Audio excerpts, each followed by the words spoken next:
Hey everybody, hope you all are doing well and welcome back to Michael's Matters. Now, of course, I am Michael, and this week, as we get closer and closer to the midterm elections, the issues of Social Security and Retirement Benefits. So those are programs like Social Security Retirement, Social Security Disability SSDI, Supplemental Security Income SSI, as well as the Railroad Retirement and VA Benefits, is getting hotter and hotter by the minute.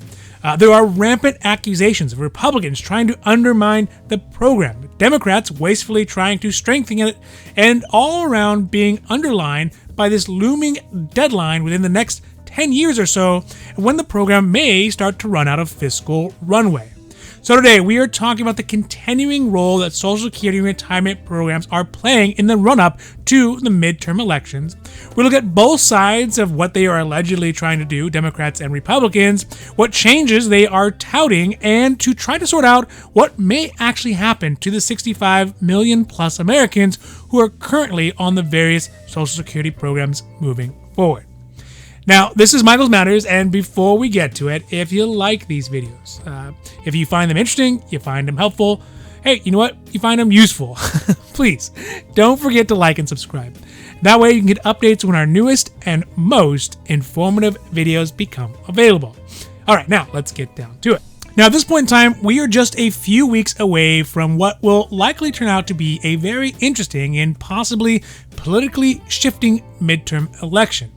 And, you know, it's getting very serious when the Democrats start wheeling out President Obama to do some stumping. And this week, President Obama was in Minnesota stumping, where he meted out some pretty serious accusations about how the Republicans, more specifically Senator Ron Johnson, are proposing to change Social Security and Medicare in ways that could affect the benefits of the millions of older Americans and retirees who are on the program.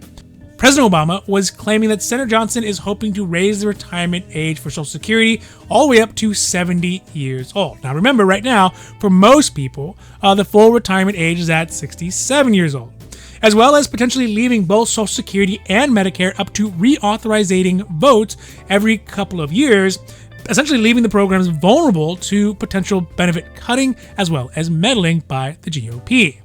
These comments come along as yet another reported post of Republicans' plan, their quote-unquote commitment to America, has shown up on social media sites, specifically showing bullet points that suggest raising the retirement age all the way up to 70 years old, and even going as far as capping some retirement benefits at the age of 90. Now, these posts have been refuted, and we'll talk a little bit about that and why they came out at all in the first place here in a sec, but it goes just to show how important the issue of Social Security retirement benefits are for Americans right now, and from everybody, from the president to no-name hucksters on social media, to the Democrats and to Republican candidates. They are all talking about Social Security. Also, it does bring up the question about what can be done to shore up the program so that it fulfills its obligations to those folks who did work hard and who have paid into it, but also so that it isn't a financial boat with too many holes in it.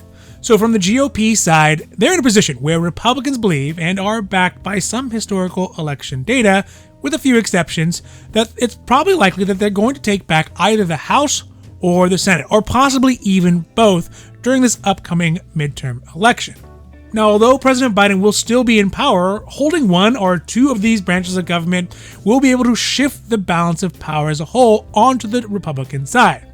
Primarily in the short term, it would give them a leg up in the current budget fight that is going to be coming due, as Congress will have to work together. I know, kind of a crazy concept, but they'll have to work together to raise the debt ceiling to pay for government operations and prevent from basically everything shutting down. So if the Republicans have two of the three branches of government, maybe even one, they will be in a position to hold out on agreeing to raise the debt ceiling until they can extract some concessions. One of the biggest ones is that they are trying to change entitlement programs like Social Security and Medicare. Over the last month, Republican senators, rather irresponsibly, have been throwing around ideas about how they could possibly do this. In their quote-unquote commitment to America, their proposal, and Republican proposed budget, the GOP has laid out their intent to save and strengthen Social Security and Medicare, whatever that means. But Democrats, and I think this is correctly so, are claiming that this is just simply a euphemism for cuts. Now, right now, because of the precarious position that Social Security program is in, changes pretty much in any direction in the program, other than throwing more flaming dump trucks of money into it, will cause somebody, and a lot of somebodies, to lose some or all of their benefits. So the GOP's intent is to try to force an error on the Democratic side by putting them in a spot where both avenues are politically untenable. Either let the country default on its debt on one hand, or cut benefits to seniors, retirees, and older Americans on the other. It's essentially the government equivalent of, do you want to go to bed or do you want to take a bath, that you used to get as a kid. Now, some of these changes, which we can refer to in polite terms, to the Social Security program would be to raise the minimum age for retirement up to 70, or possibly even change it to a means-tested benefit instead of a universal entitlement like it is right now. The former would likely hit people in my generation the hardest, as they obviously could not move the goal line for those folks who are within their golden years already or on the cusp of it. But rather, you'd make those change farther down the road so younger people aren't even thinking about it. So let's say anyone born after 1980. Now, one of the apparently false narratives that is floating around is that Republicans want to cap benefits at 90 years old, which is a brilliant concept if you were a troll and your goal was to rustle as many feathers as possible. It incorporates aspects of benefits, old age, fairness, and all kinds of emotional levers that drive people to action. Now, if it was true, which it is not, this would be brilliant. In fact, somebody went so far as to create a purported leaked version of Republicans' commitment to American plan for if they win, that shows a capped Medicare eligibility as a bullet point at the age of 90. Now again, so far this seems to be not real, and also it's a terrible idea if Republicans would ever want to get elected again, and also if they didn't want to hurt millions of Americans. I mean, just think about people who are hitting the full Medicare age right now at 65, who have essentially a benefit cliff at 90. They would heap 25 years. Those people would end up being angry, resistant, and just apoplectic towards Republicans for the next 25 years. And these folks are in a voting bloc that is some of the most politically active folks in our country. So it's just a bad idea.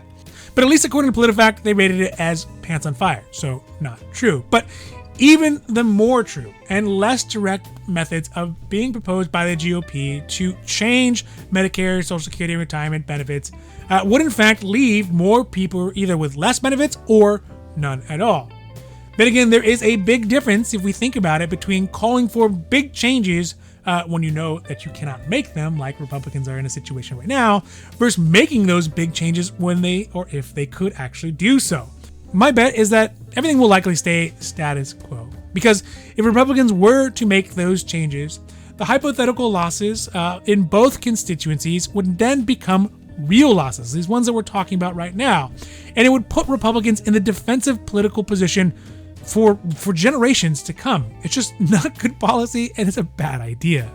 So undoubtedly, Social Security as a whole, so whether it's Social Security Retirement, Social Security Disability, that's SSDI, Supplemental Security Income, SSI, VA, or Railroad Retirement Benefits, are taking center stage right now as we enter into those last parts of the midterm election. And if there is a shift right in the House or in the Congress or in both, it means that Republicans will be in a position to force changes to the program that are beloved by all, that help give resources to people when they need them most, and actually give benefits to everybody for that matter. Now, that being said, there are changes that are going to need to be made, and there is no ounce of prevention at this moment to help. We are just in the pound of cure stage right now. Some of the issues with the program are genuine concerns about how the program has been run, how its size and scope has creeped up from being there to help retired folks to becoming more of a social safety net for almost everybody. Unfortunately, without the internal design structure to be sustainable as a social safety net for everybody or an entitlement program, changes are going to have to be made to make sure the program can adapt to that and also be sustainable. And at least to me, I believe it will likely be those younger generations who have to pay for those miscalculations in one way or another. You know, they always say, you don't inherit your future from your parents, but you borrow it from your children. And those bills, well, they're all going to come due as we get closer and closer to 2035.